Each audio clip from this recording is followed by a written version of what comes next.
কারণ দেখুন, আমরা যদি ড্রাইভার যে রেষারেষি করে বেপরোয়া চালিয়ে সে যদি কাউকে চাপা দিয়ে মেরে দেয়, আমরা সরাসরি কিন্তু তার বিরুদ্ধে খুনের মামলাই রুজু করব। এবার ড্রাইভারকে ঠিক করতে হবে সে কোন পথে হাঁটবে। এই জায়গাটা কিন্তু কোনো ক্ষমার জায়গা নেই। কারণ আমার নিশ্চয়ই আমি একটা পেশায় যুক্ত, আমি একটা ব্যবসায় যুক্ত, আমি গরিব হতে পারি, কিন্তু এটা আমি করতে পারি না। আমার কম আয় হতে পারে, আমি এটা করতে পারি না। আমি অন্যের মৃত্যুর কারণ হয়ে উঠতে পারি না। এখানে কোনো লজিক কাজ করে না যে আমি বেপরোয়াভাবেই চালাবো কারণ আমাকে আয় করতে হবে। এটা তো কোনো লজিক হয় না।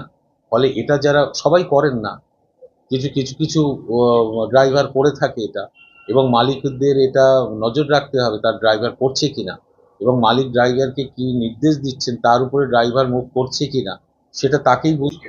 রাস্তা এবং রাস্তা তার উপর ভেরি ন্যারো এবং ট্রাফিক পুলিশ ক্যাওসে বসে আছে, তারা এখানে ছিলই। দেখুন,